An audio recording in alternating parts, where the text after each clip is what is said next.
Good morning.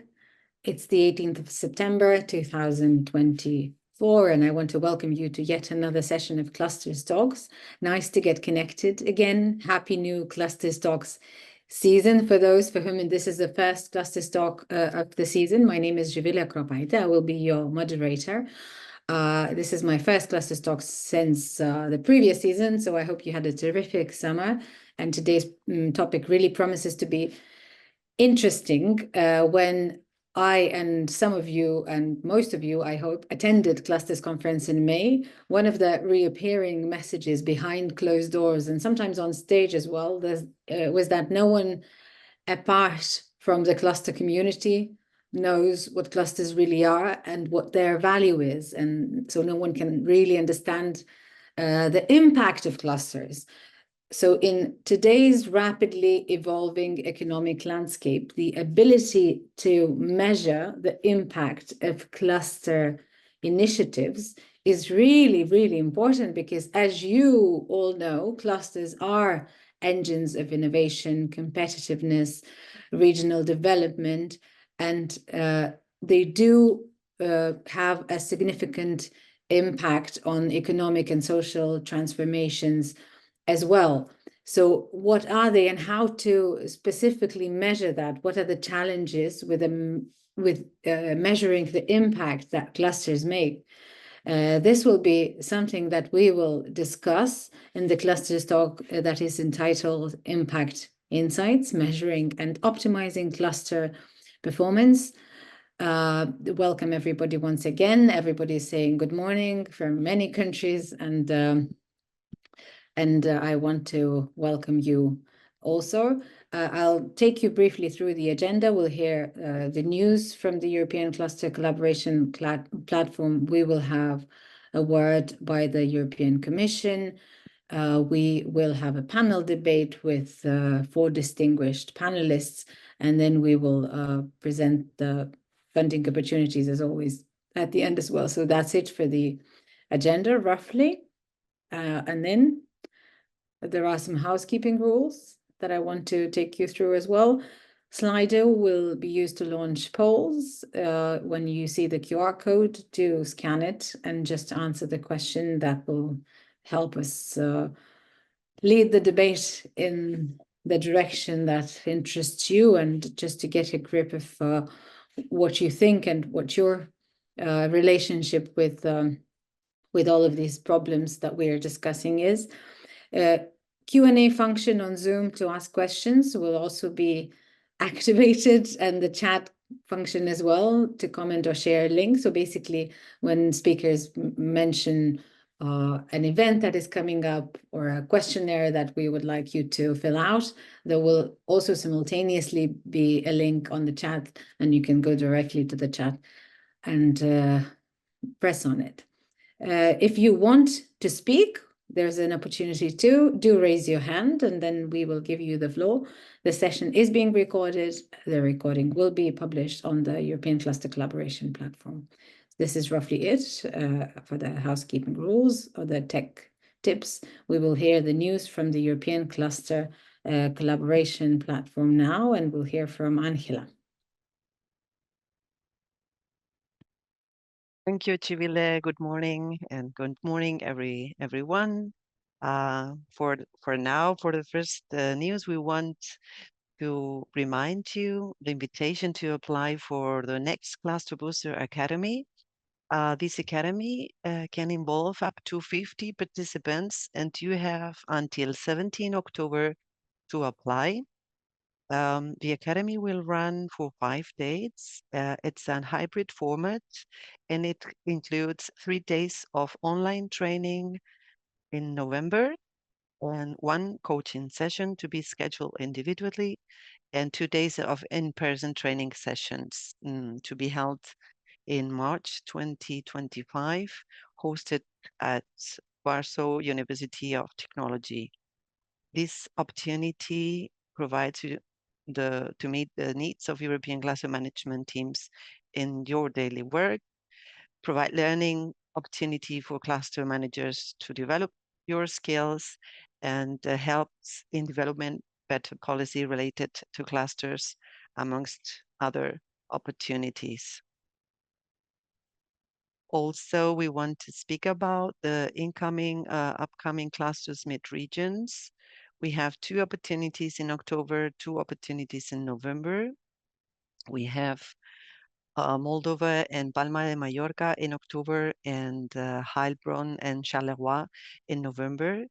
These are transnational events that bring you together, clusters and policymakers at different levels, local, regional, and national, with the aim of strengthening industrial ecosystem in host region. It facilitates implementation of good practices where clusters play an active role in the regional economies. And at last, we want to inform you about the possibility to contribute with a survey, giving your response and your inputs to the European Commission. We spoke about a STEP initiative, then a cluster talk before the summer break. And now the European Commission wants to hear about your experiences to help to improve the access to these funds. Whether you have applied under these programs associated to STEP, or if you have experience with other programs not covered by this initiative, you will be more than welcome to participate in the survey. We will provide the link also on the chat. Thank you very much, Sibylle.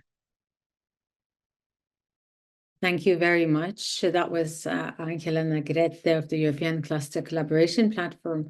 We will now hear from the European Commission, and we've got Maurits Pino with us. He's with DG Grow, senior expert there. Maurits, the floor is yours. Good morning. As said, Maurits Pino, DG Grow. I'm going to talk about the annual single market and competitiveness report, and especially the KPIs. I've sent 2 slideshows to the organizers. I would be grateful if we would start with the one called ASMCR KPIs and more. Thank you. All right, the Commission has for quite a while published an annual single market report, and recently we've been asked to address the issue of competitiveness as well.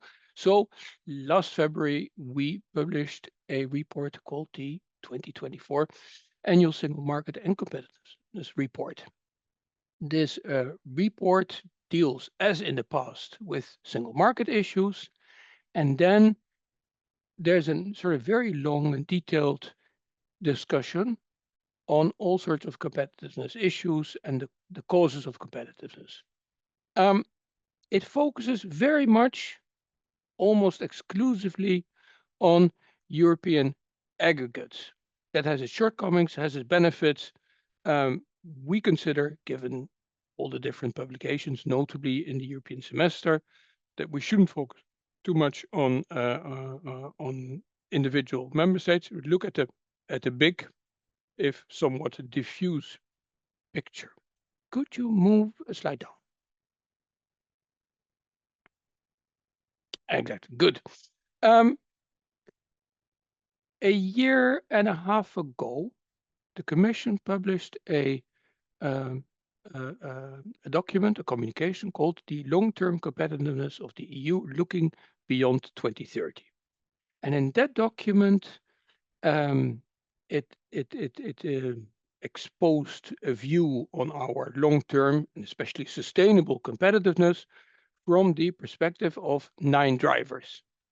And we used the identical structure in our report, which means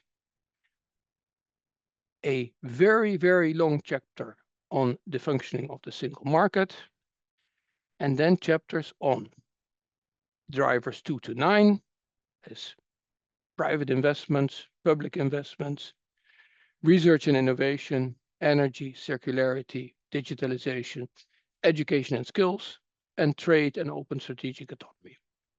These names sort of change a little bit in between one and another document, but essentially it boils down to this. And in the case of the 2024 Annual Single Market and Competitiveness Report, we've added a series of key performance indicators, mostly on the basis of a discussion between member states in the various council working groups, some inputs from industry, notably the European Roundtable, and in general, people we talk to. And if you move one slide down, these key performance indicators, they have their limitations. We get into that in the second slideshow, show you where we are. It comes with all sorts of little, let's say, flags showing their limitation. In any case, our publication in February has this report, which actually relatively short read, 20 pages. It comes with key performance indicators that we're going to talk about later, and a series of other documents. Notably, the Single Market Scoreboard, which is an existing document, which gives all sorts of purely quantitative information about the state of the single market, trade between member states, the degree of, and I move to different things, the degree of material efficiency, of circularity, of indicators like this. So it comes with a whole sort of series of other annexes, notably a report on the key findings of the European Monitor of Industrial Ecosystems,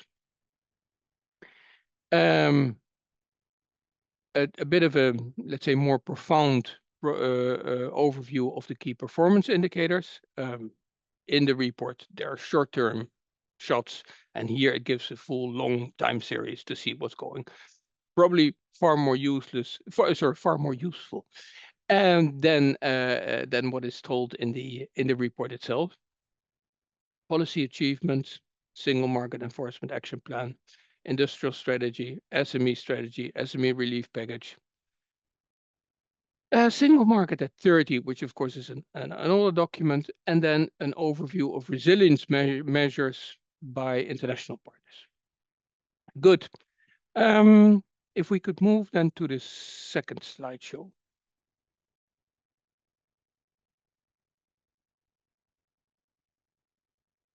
No, sorry, I don't mean the second slide, the other PowerPoint document.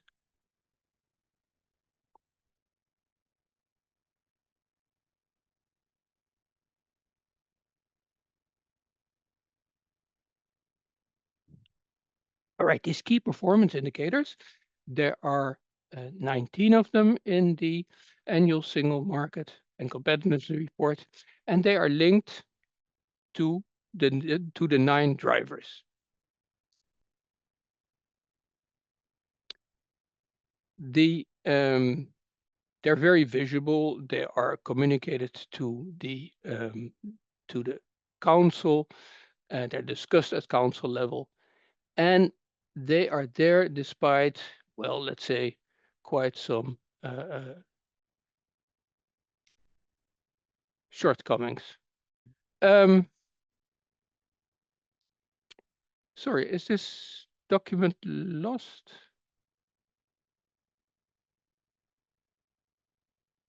I'm going to check with the technical staff and see if we should wait for the document, or could we just continue a conversation? I continue the conversation, but I it? have to open it on my own screen then, because to speak completely by head is a bit difficult.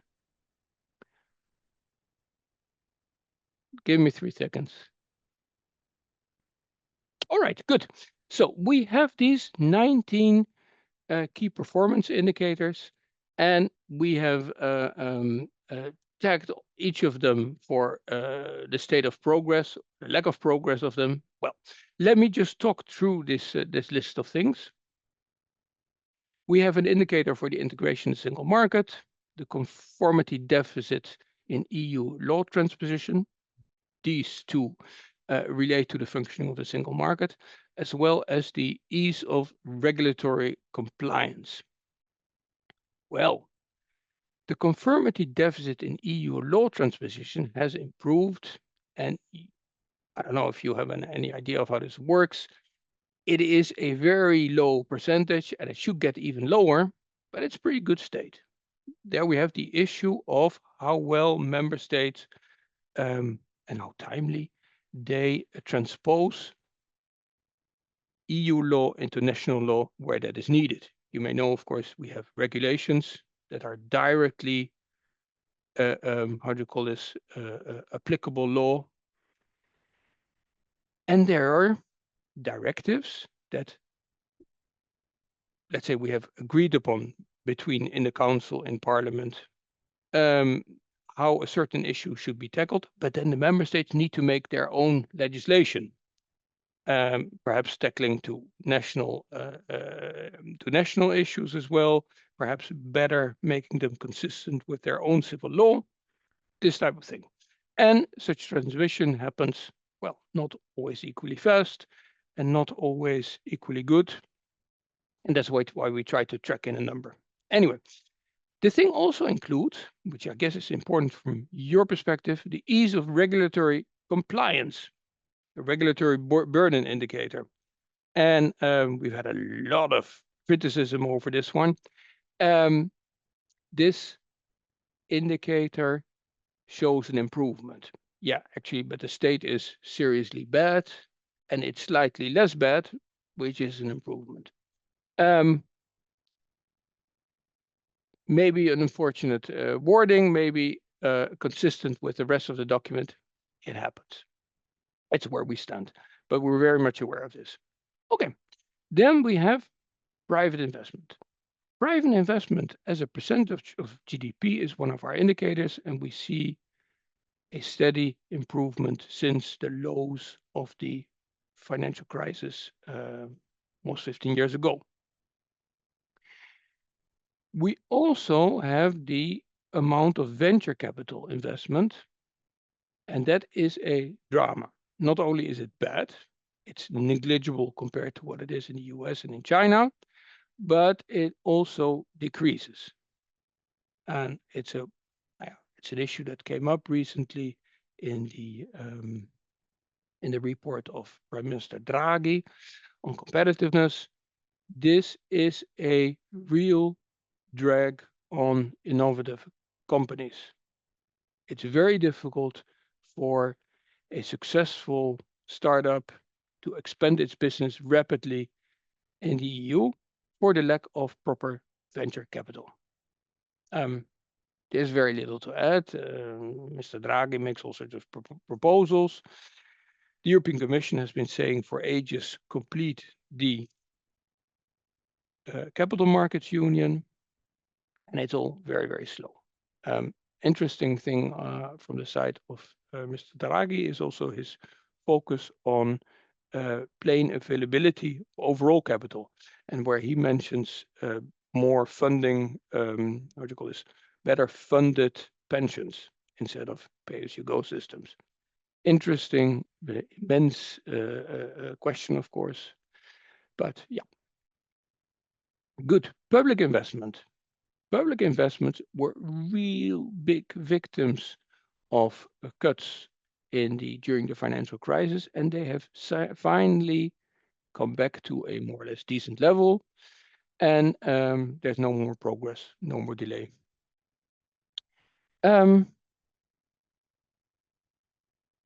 The next one is the research and innovation. The R&D intensity as a percentage of GDP has recently fallen a bit. If we take a long-term perspective, it's a bit different. We were substantially lower 20 years ago. We have chosen a goal of 3% GDP for the medium-term future, and we have made more or less half the path, which is not enough. What we see is these really innovative economies, Korea, Japan, etc., are easily below 3% of GDP, and we're just not there. What you can also see, which in general isn't the most useful, but okay, the variation between member states is enormous. And I'll give you an example, how difficult it is to judge. These economies that are completely in services, say Netherlands, have almost inevitably a much lower rate for the banal reason that there isn't so much R&D you can do in an economy driven by, let's say, banking, transport, and what have you. Well, there's much more scope for R&D in an economy that makes cars, telecoms, etc., pharma. Not that all of these are sort of absent in the Netherlands as an example, but you see the difference reflected in R&D rates. So it's very difficult to when you say, which you could do in many other terrains, let's say the rule of law, you cannot really impose 2 or 2.5 or 3% on each individual member state because it's just far more applicable to some member states than to others. Good. R&D intensity, not good. We're far from the long-term goal, and it decreased even. Number of patent applications, we see that Europe is doing well. We haven't seen an improvement recently. And the big problems, in my understanding, in my Director General's understanding, is this whole problem of turning wonderful science into very nice products in Europe. Well, an issue that comes close to your heart, if I understand this well. The number of patent applications is flat, and the problem is even worse when you see the next step. Okay, energy. We've got two drivers there. The share of energy from renewable resources, which is nice, which is coming up, which should come up. After all, we have this goal for 2050 of being completely decarbonized, and soon we will have this goal for 2040 of 90% decarbonization. And well, we should improve further year after year after year. Electricity prices for non-household consumers are terrible. On the nice side, we made a little improvement over the last 6 months, but we have this combination of the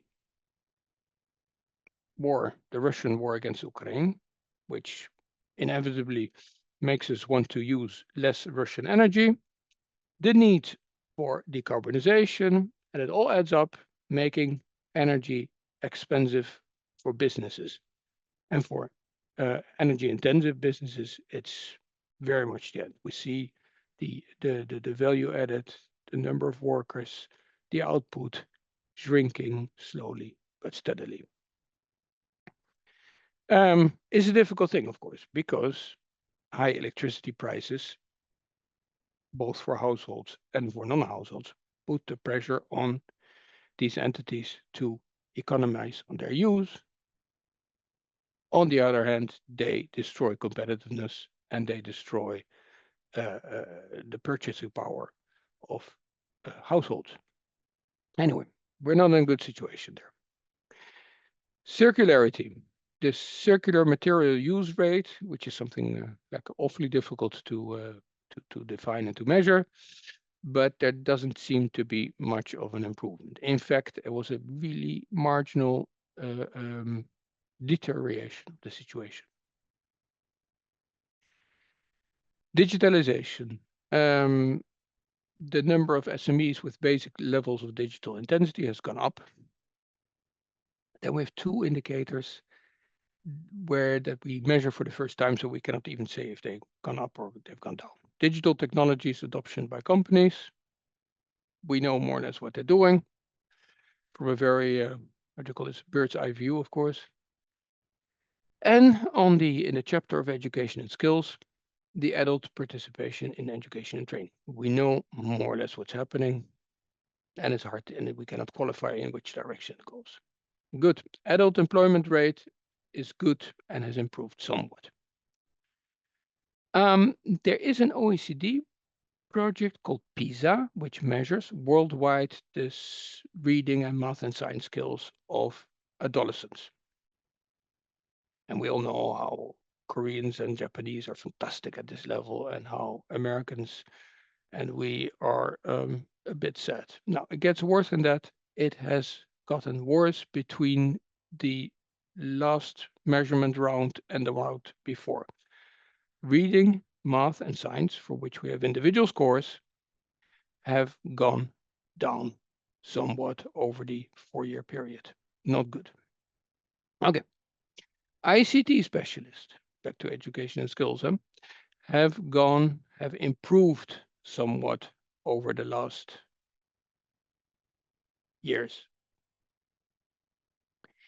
In the chapter of trade and open strategic autonomy, we see that the trade with the rest of the world, as a percent of the GDP, keeps on increasing a little bit, which is good for everybody. Which is good in the sense that we sell the products we're good at, and we import the goods and perhaps services that we need. The EU exports as a share of the rest of the world imports has gone down. In general, not because of any terrible fault on the side of our product, but the Chinese part just steadily increase, which makes everybody else decrease. Well, okay, obviously we see some really bad developments in the world of car manufacturing, where the European car industry, which is, let's say, slow and relatively poor on electric vehicles, are rapidly displaced by Chinese EVs, aided by state aids and all sort of very dubious practices, but still, Chinese electrical vehicles are doing extremely well on the Chinese market, on the EU market, and on all other markets.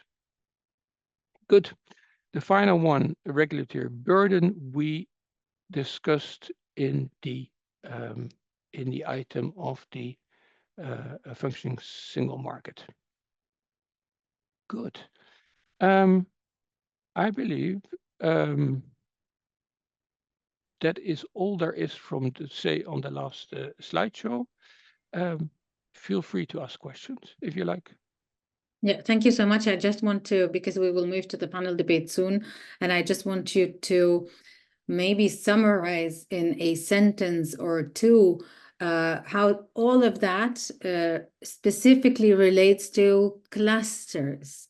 What challenges do clusters face from your perspective in assessing their impact? Okay, well, first of all, when it comes to clusters, I'm sort of relatively uninformed. So take my reply with a grain of salt. I think that all the trends that we see, and we see them here from an extremely high perspective, namely for the whole EU.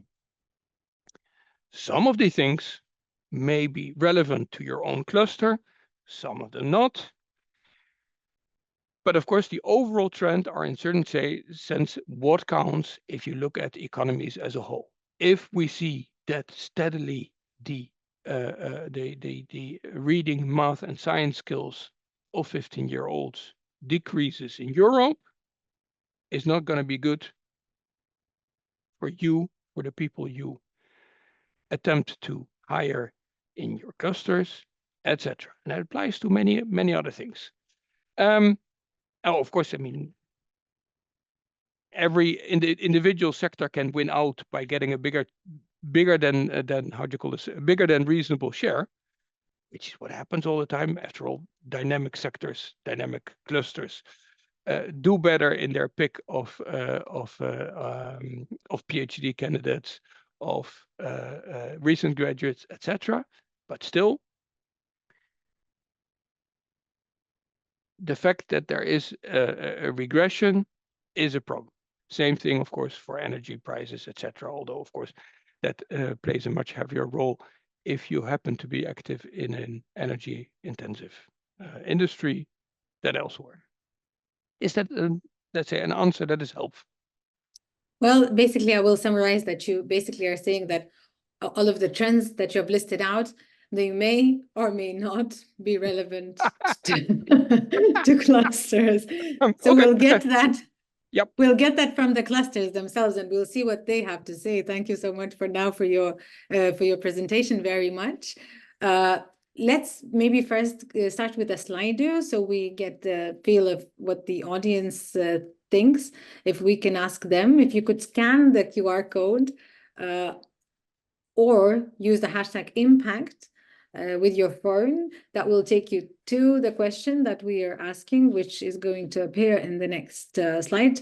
And I'm going to read that out. What type of metrics do you find most valuable for assessing cluster performance? And it's a multiple choice question.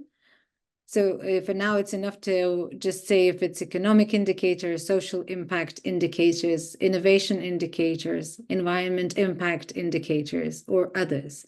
Economic indicators are dominating for now. 60% are saying that economic indicators are used and are the most valuable for assessing cluster performance. 54% of you. I'm going to wait a little longer so we know for sure that it's economic indicators that dominate as the metrics. What type of metrics do you find most valuable for assessing cluster performance? Economic indicators as the most valuable for assessing cluster performance. Yes. Also, innovation. That's good. Assessing cluster performance. Thank you so much. So I think we can see the trend. Innovation indicators as well. 50.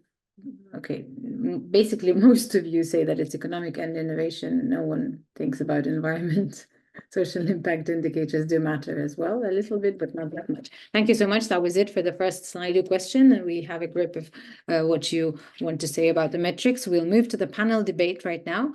And we will hear from four really distinguished speakers. Some of them, most of them are part of clusters and they're related to clusters, all of them in one or another way. We've got Dr. James Wilson, Research Director at Orchestra Basque Institute of Competitiveness, teaching faculty at the Business School. We've also got with us Executive Director at Regio Cluster Agentur Baden-Württemberg, and that's Dr. Gerd Meyer-Zukerker. And then we've got CEO at Smart North, Christina Jokelainen, as well as Director of Communications, Innovation and External Cooperation, ADR, Northeast Regional Development Agency, Gabriela Macovei. So welcome everybody. Thank you for joining. I have said your names. If you could also briefly say specifically how you are related to clusters in sort of the first round, and maybe if you want to also relate to the metrics question, if you also think that economic and innovation indicators are the most valuable for assessing cluster performance. So thank you again for joining. Let's start with you, James. Thanks very much, Sabine. Good morning. Good morning, everyone. It's a pleasure to be here. I guess my background, I've been working with clusters from an academic perspective for 25 years now, since starting my PhD on this issue a long time ago. And so I currently work at Orchestra, the Basque Institute of Competitiveness, where we do a lot of action research work with the Basque Country regional government around their cluster policy. So we work quite closely in issues of evaluation. It's a really passionate subject, the evaluation and impact of clusters, because it's so difficult, I think. I've also been involved over the last 12 years with a working group from TCI Network, which has specifically been looking at cluster evaluation and how to bring it forward. We've been meeting twice a year over the last 10 years, and I think the longevity of that gives a measure of the difficulty of this question. It wasn't surprising to see economic and innovation indicators at the top of the poll, I think, because when we think of clusters, the first thing we think about is their economic competitiveness. And most cluster policy is designed towards orienting economic competitiveness and innovation. So it's natural to want to measure those things.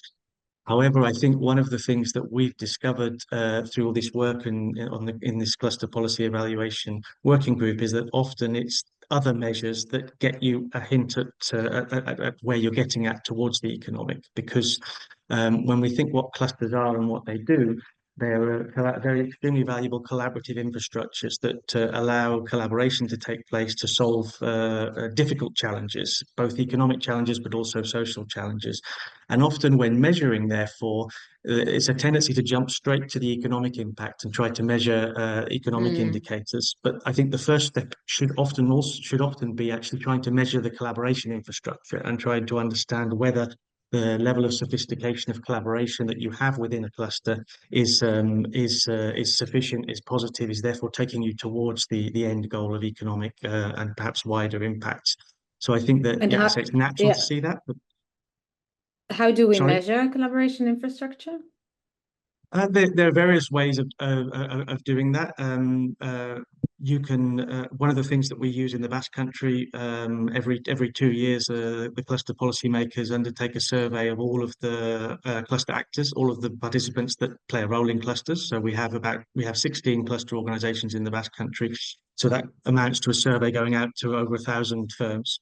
And we try to understand their perceptions about the impacts that the cluster is having on them, but also about how they're collaborating within the cluster, what types of issues they're collaborating on, what they're not collaborating on, what their strategic priorities for collaboration are. And that gives us a much kind of richer understanding of what's actually happening in the cluster as opposed to just its end impact. You can also use things such as social network analysis to track who's collaborating with who, how they're collaborating, where you have strong hotspots and weak spots within the cluster, etc. So by asking cluster participants, you can actually get a lot of very valuable information that tells you about what's working within the cluster and what's not working within the cluster. And I think that that really helps to understand the economic and social impacts that you're looking for, and that are perhaps more difficult they're perhaps easier to measure at first sight because you can identify clear economic indicators like employment, productivity, revenue, etc. But it's actually very difficult to demonstrate how the cluster is impacting on those things, as opposed to other factors in the environment or other policies, etc., which also impact on those things. Thank you so much. For now, let's move to Gerd. Yes, thanks for giving me the opportunity. Yes, I'm responsible for around 100 cluster initiatives in Baden-Württemberg. And of course, since many regions are municipalities co-financing cluster initiatives, there's one question: what is in for the region? So that means, yes, James, it's good to talk about collaboration, but in practice, it matters for regions how much economic value my cluster initiative can provide. Anything else doesn't really matter when it comes to future investments in cluster initiatives. First of all, I do like the indicators which have been presented. However, we have to be very clear when we talk about cluster impact. Do we talk about cluster impact? That means cluster as a regional agglomeration. Or do we talk about impact on cluster initiatives? And we know that in most cases, cluster initiatives are financed and funded. So basically, for practical reasons, the first question is, what is the economic added value of my cluster initiative? Should I further invest in the cluster initiatives? This is the core question. Anything else, collaboration and innovation, is just something in between. And you can do this pretty well. We have two options. One is that you have a comparative portfolio. That means one active cluster actors compare with those which are outside of the cluster initiative. If you do it over several years, you can see to what extent cluster initiatives really provide economic impact. The other option is that you can talk to companies, to the members, and ask, what is your added monetary value? And companies will tell you, because the monetary added value is very simple. Investments in terms of time and money, and or let's say the economic impact. That means how much money they get more because they engage in cluster initiatives, minus the investment. And if you talk to companies, they will tell you. And we did this a while ago, and we have very good results. And we were also able to really trace back that those companies who invest more time and are more engaged in cluster initiatives have a much higher added value than those who are free riders just in the cluster. So I will share a publication we did a while ago. And since the commission... Was that in a form of a questionnaire? Was that, what kind of a format was it? Interviews. Talking to companies? You have to run interviews. You cannot come with questionnaires because companies don't tell you this online. You have to use a personal contact of cluster managers to get this data. Anything else doesn't work in practice. So when you say the results were really good, would you maybe specify a little in what sense? Yes, we were able, for example, to trace back that companies long time before, but we were able, the SMEs told us they get an economic benefit, economic value, monetary value of 50,000 per year. That means they got 50,000 euros more money, or they earned, than they invested. Those who were just free riders and just participating in some events but didn't invest have a much smaller added value. And that is basically the way to go. And last sentence, since the commission is on board, during the last ECE project, we developed impact indicators for the cluster excellence labeling.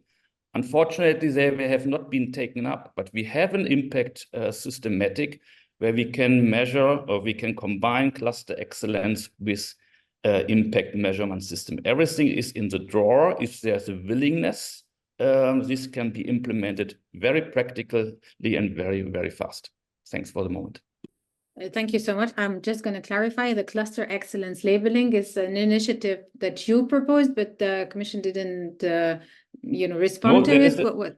This is an initiative which goes very well, very much supported by the European Commission. It has been initiated in 2010.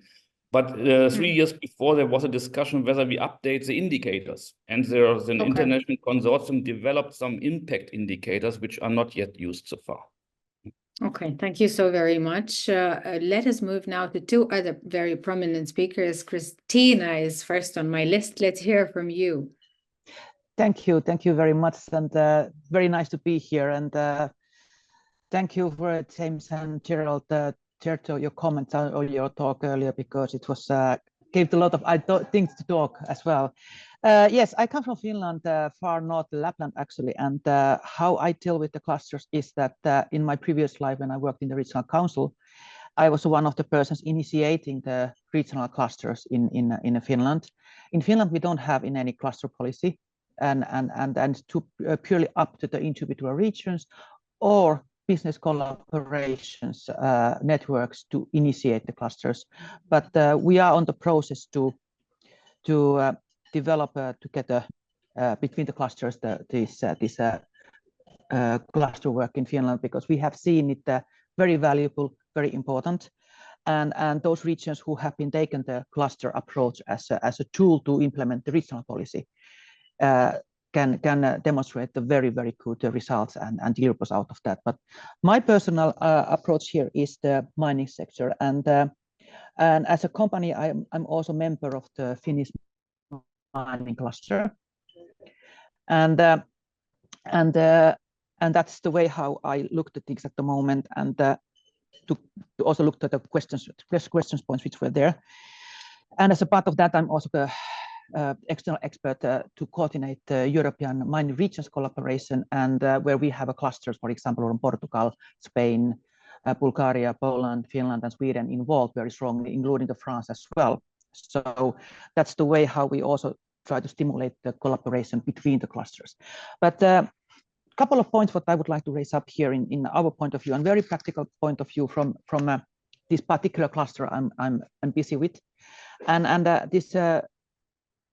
this cluster was the initiative of the SMEs. So actually, it's like, how to say that, it's a good example of that, how the business itself is driving the cluster and developing the collaboration. In most of the cases in Finland, we can see that there is University of Applied Sciences or other institutions like that who is the initiating and kind of trying to force the maturity of the cluster collaboration so that it will be really the business driven, and some of them have been very successful on that. But when I talk about this mining sector, it's how to say that to this geopolitical situation what we have currently, it means also that the need for increasing this European domestic production is really, really high.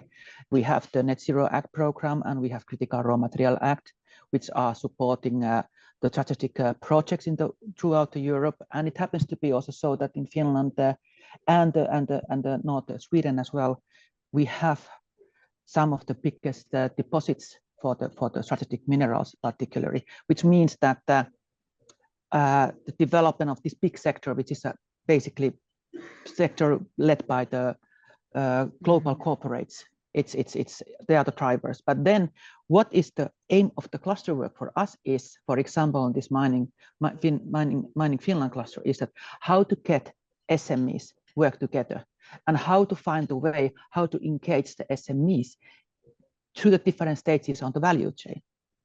And there we also come to the economical the aspect for the regional point of view.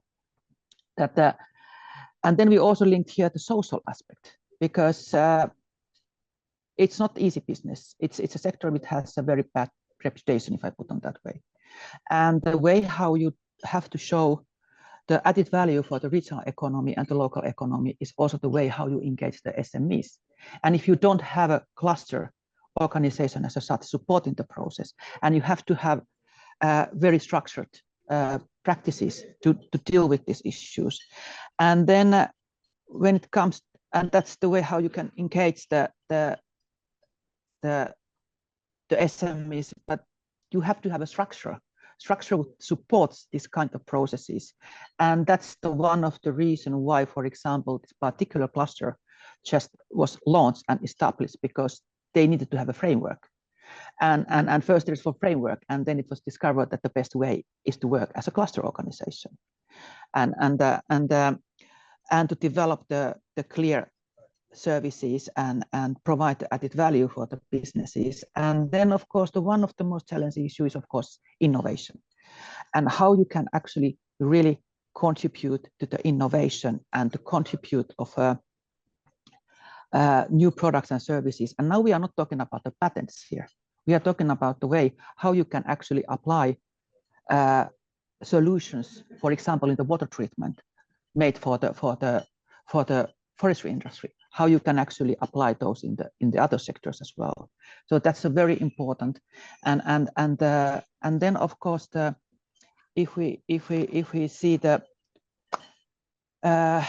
exploring the business opportunities, we are not necessarily, what is the very typical for this sector also is that you do the international business at your home place already, because you have to learn to work with the big corporates and how you deal with that one and how you go according their practices. We have a lot of kind of a local matchmaking, if I put on that way. And then it's also about fostering the entrepreneurship. That's the very important. What has been the crucial, how to support this entrepreneurial spirit and willingness to grow, and that we have seen a very important. And actually that could happen with that you can help to find other company with together you can work with. So this is how to say that I'm saying this a very point of view of the one cluster what we are operating now, and which is the very important, and actually trying to get all the businesses related on different stages of value chain work together. And then everything starts from the regional point of view, how the region can benefit, how you can show the added value for the regional and the local economy. But just very briefly, when we say that from the regional point of view, basically here you are agreeing with Gert, who is saying that it mostly matters how much economic value clusters provide. Exactly, because if we take the social acceptance in the mining sector, the reality is that if you can provide sustainable economic value, of course, the economic value has to be sustainable and it has to be in line with the environmental sustainability. But as long as you can show that, you get the acceptance, and that's the reality. Thank you so much for now, Christina. Let's see if Gabriela agrees with all of you who say that it's just mostly about economic value first. Gabriela. Absolutely. Thank you very much for giving the opportunity to speak to this workshop. I am representing the Regional Development Agency, and our organization is a facilitator for cluster organization development. We have 10 clusters activated in the region since 2010. Then we saw moving from textile and IT&C to the health and imagistic and construction materials. So there is an interest for the companies to get affiliated to such structures. And we also insist on having a critical mass formed of SMEs and companies that understand that this cooperation, this collaboration in a specific value chain can bring economic benefits, of course, for the members, first of all. As a policymaker in regional development and smart specialization strategy, we are looking to see the impact that these structures offer toward their sector of activity, first of all. So measuring the activity of a cluster, the performance of a cluster, economic results from one year to another to see if there is an evolution of a structure, but also looking toward the share of the contribution and the impact over the rest of the companies working in the same area in our region. Of course, we are looking to parameters for competitiveness, like the share of net revenue value, the number of employees, the results of the trade, and also we are looking to innovation. And here, I think it is important to see that there is an interest also for clusters, because this paves the way for collaboration between the companies and the other type of organization which can also affiliate as members, like research organization and like business incubators. We see a very good example in the imagistic cluster, for example, where with research partners, they advanced a lot of technological development solutions, or in the digital innovation hub, where this cannot work in alone, but without a very good platform of stakeholders to offer all types of services the companies need. So in short, of course, we are also looking to measuring this impact of cluster organization. The cluster management, of course, is measured with the cluster labeling, but we also had a good match between measuring their contribution to the economic development in the sectors, and here the indicators attached to the strategy and indicators attached to the funding programs that we are offering. By the way, our region is not administrative region, so we don't have incentivization from government for the cluster organization, but we support cluster development with the help of regional program, ERDF program. So that is an issue that I wanted to stress here, that sometimes we must not forget the fact that clusters are not meant to be academic structures preoccupied only with the forecasting and research of data, but also we had to understand the fact that clusters need to have the possibility, like Gerd said here. I think that these indicators somehow, if they are not standardized, it is difficult to make the totals. And I link here to the speech of European Commission, because single market KPIs are good. They are applicable to clusters, except the functioning of the market and regulatory burden. But I think that would be very useful to understand that when we are speaking to measuring the impact of clusters in overall picture of the region, we need the set of KPIs that are applicable to them in order to make the totals.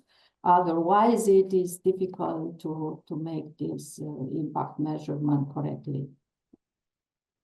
Thank you so much, Gabriela, and thank you everybody who are participating in the chat. And there was a question about the specific mining cluster that Christina was talking about and that she's working with, and that's Mining Finland. There was a link posted by James to guide on cluster policy for learning that resulted from the work they did. There is a very good question as well that I'm going to ask very soon, everybody, and Gerd will have to leave soon, so I'll go to him first before he leaves for a couple of minutes. I think he can still be with us. But before we do that, let's launch another poll on Slido, and let's see your responses, and just to kind of see where we are, what best practices in cluster performance measurement has proven most effective in your experience. And this will be very much in line with a question that Victor has raised for the panel. What is the most effective measure in your region, a cluster policy that mobilize companies to join clusters, if there is one? So if you could just take a couple of minutes to answer that question about the best practices in cluster performance measurement. We will basically collect them after I have directed this question to Gerd, who I know that will have to leave soon. So what would you say? How would you, Gerd, how would you answer that particular question? And also maybe you want to react to something that speakers have said, for example, Gabriela, who said that clusters are not meant to be academic structures preoccupied with just research and data. Gerd, are you still with us? Yes, I'm still with you. So I guess the added value of what cluster can provide is very clear since many, many years. We are really lacking to have the evidence, as James also said. We always postulate and argue that clusters are important and can provide economic benefit and everything, but we are still struggling to really measure this with hard facts. To answer the question of the colleague is, if cluster policy is interested to support clusters, it has to be done in a very strategic way. That means long-term, good financing possibilities, and not just supporting a cluster initiative for 2 years and so on. So that means if cluster policy sets good framework conditions for cluster development, and the cluster initiative has a good cluster management, then it will be very obvious for SMEs to join because then cluster members companies can also see what is in for them. So that means we are very often struggling that cluster policy is more on paper rather than in practice. And of course, then cluster initiatives are weak. If cluster initiatives are weak, they don't provide added value. And if they don't provide added value, companies are not interested.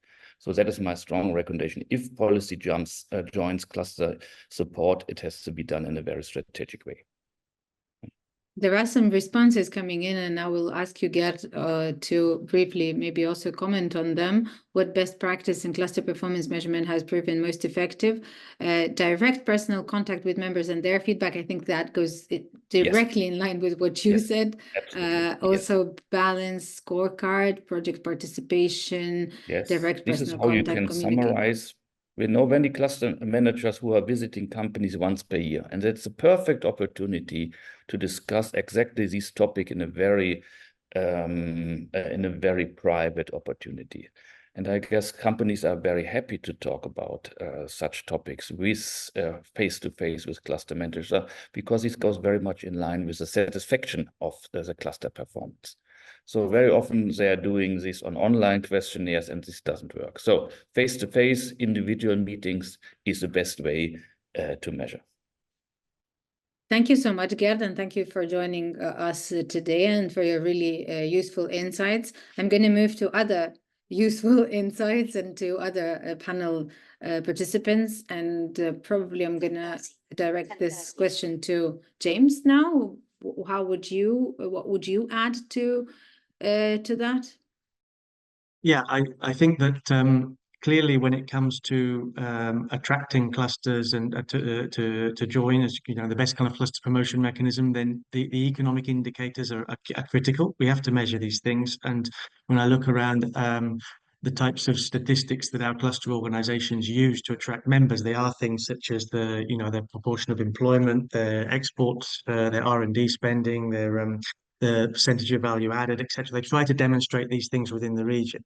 However, again, when talking to when we talk to, and I talk to cluster managers here and to policymakers in the Basque Country, what really makes a difference for new members joining a cluster is not so much seeing these big figures, but it's having a strategic interest in the cluster. So it's a much more personal decision, and it's one based around, well, what can I do within the cluster strategically that can improve my economic performance and solve challenges that I have.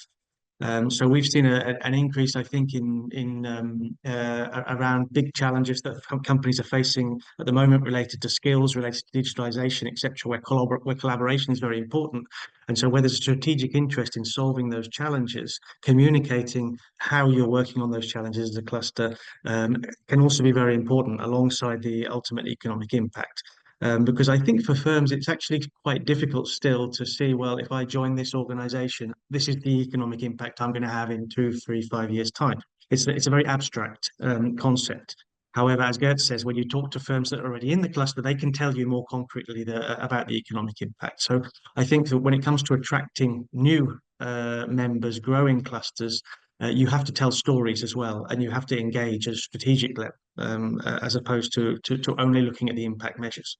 There is a question to Gerd, but sadly we no longer have him. He had to run to another meeting, but maybe you could take that, James. Lucia Steele is asking, is it okay to let cluster managers to basically do the evaluation of their work? If they perform the interviews, they might be biased. How about pros and cons for independent organization doing that? That's a very good question. The who evaluates is very important. My view on this is that forms of kind of participative evaluation, where you involve cluster organizations, you involve their members, you involve policymakers, can be very valuable because they engage at a strategic level. So I don't think there's a priori, there's not a big issue with that, but they can over-report things, of course. And we have statistics. I've seen statistics that when you add up all the clusters in the Basque Country, you find that their added value is much greater than the economy as a whole. So you see that there is a tendency to over-report statistics. So you do need to have ways of measuring that. This is where I also think that academic engagement can be very useful. If you have universities and researchers in your region who are interested in policy and interested in cluster policy, as we have here, for example, at Deusto University, then working together with policymakers, with clusters, can give a different dimension to the evaluation, so that you end up with something that's more robust.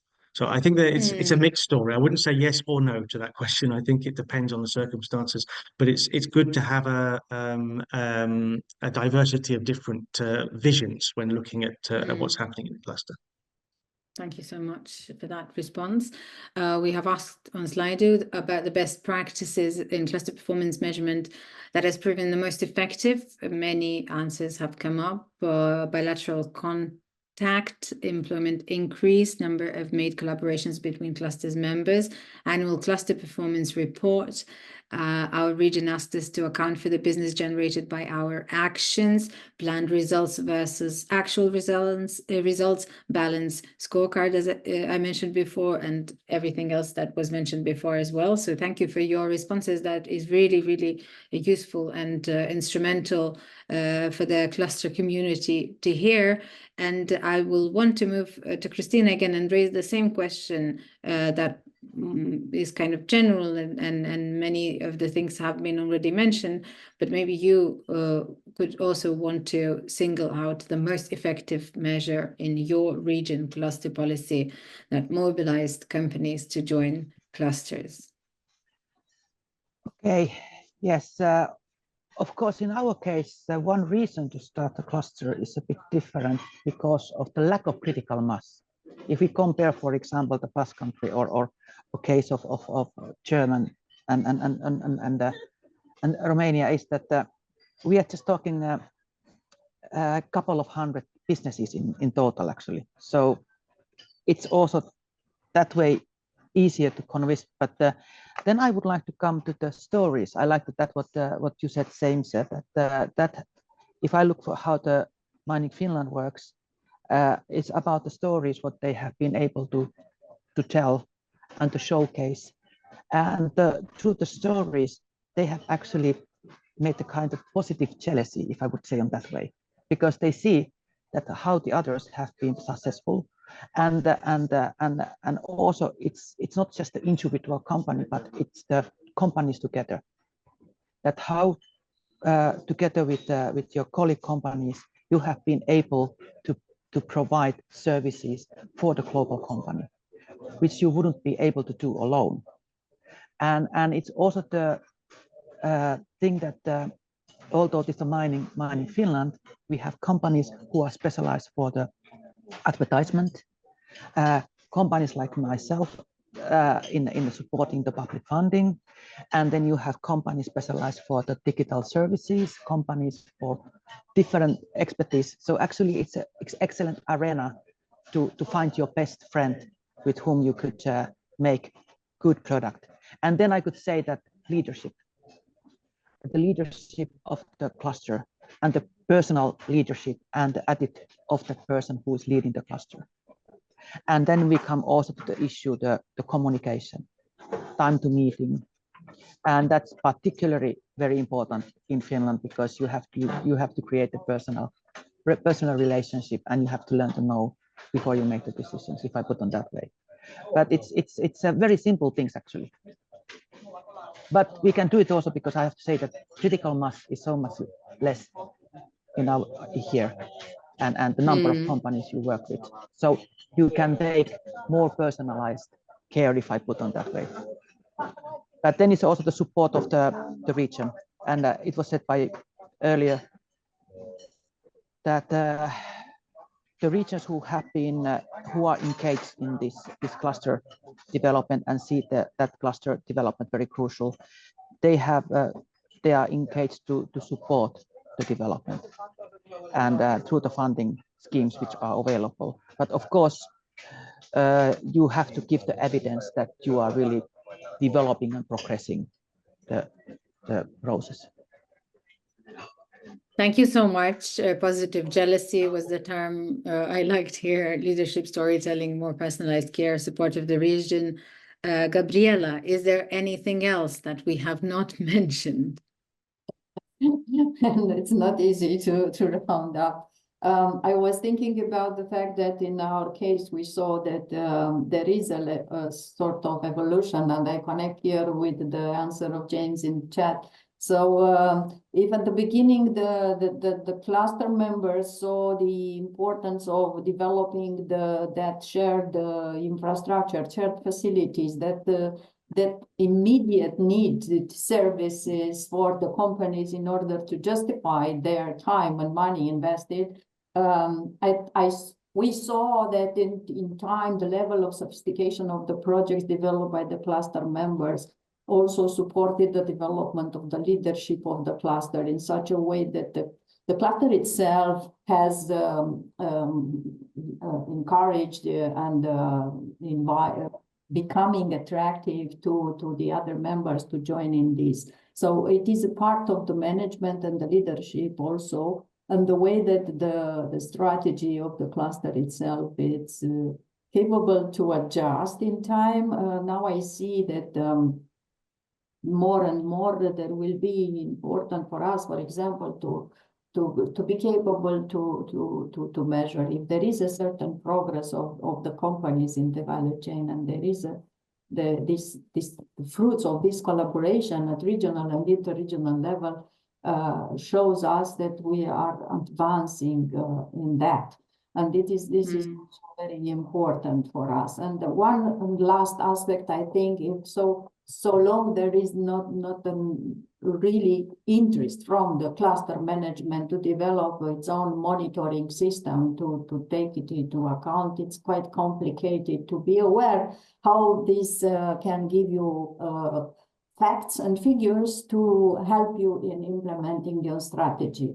In our case, like I said, we have an independent, the National Cluster Association making annual performance clusters members report, but we also are interested to measure the activity of the clusters from the perspective of the policy making and projects. So I think they work So But the monitoring system is also an aspect that you would find worth mentioning.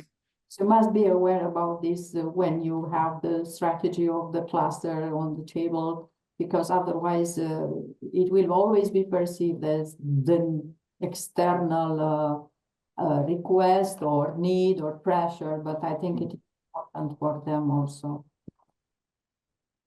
Thank you so much. I think we have mentioned so many aspects that I can only be glad that the session is recorded and that they will all stay, they will all stay mentioned, and we will, we can always refer to all the great list of things you have said, unless, James, you think that there is one other word that we would want to add, or if we could summarize in one word the challenges that clusters face in measuring their impact, what would you pick as this one word? And that will be the very final comment.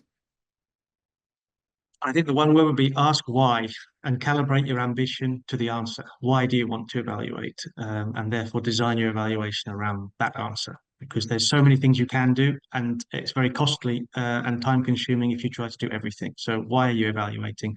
And then design your evaluation in base of that question. Thank you so very much for that answer. Thank you everybody for raising your questions and for your answers and for your inputs. That was a really interesting session, I would have to say, and I really thank you for your time. And we will start rounding up, and we will discuss the funding opportunities. And I'm going to ask Angela to remind you all of the funding opportunities that exist. Thank you, Chivili. Really very interesting debate. Yes, indeed. Well, we want to present you some funding opportunities. We will begin with the experimentation and exchange of good practices for value creation. Deadline is until 25 of September, and the projects are expected to contribute to value creation, new solutions to societal and economic challenges, and improvements of structures, strategies, practices, and skills for knowledge viralization. You have the topic here and the link, as always, on the chat. There is also an interesting call for teaming for excellence. Projects are expected, amongst others, to increase scientific capabilities, improve R&I culture, and strengthen and mutually benefiting collaboration and research and innovation capacities. The planned opening date is 3rd of December, and we have two cutoff dates, 10th April and 20 January. There is another opportunity until the 20 November, and the projects in this call are expected to contribute to the development of mature technological solution addressing EU security policy priorities, facilitate the access to civil security market, improve cooperation and stronger partnerships. The title of this call is Accelerating Uptake Through Open Proposals for Advanced SME Innovation. And we have also another call. The deadline is until 11th February, and this is zero pollution cities. And the projects are expected to improve methods for assessing pollution exposure, for better assessment of pollution exposure, and comparative analysis of successful pollution reduction strategies. Thank you, Julie. Thank you very much. All of the links are in the chat. This is something I want to mention to everybody. Let us move to basically social networks now to continue the discussions on LinkedIn, Cluster Collaboration Platform. There is... Sorry, Cyril. I forgot.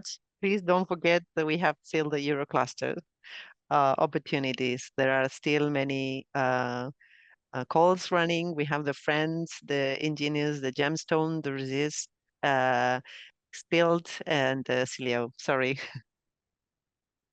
No worries. So I think that we have listed everything that there is, right?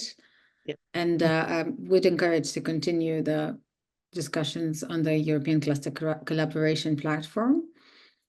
Join the discussion group. The link is also in the chat. You can also visit us on Twitter or X. EU Cluster Collaboration Platform is the website. There's a hashtag EU Cluster Talks, Clusters Talks, and the ECCP is another version of the hashtag. So you do use those if you post anything on social media. And do not forget to also register for the next Clusters Talks. And there was a STEP initiative questionnaire that we mentioned in the beginning. So if you have a spare minute, if you could fill that out, that would be lovely. Thank you so very much. Have a good day and see you next time. Thanks.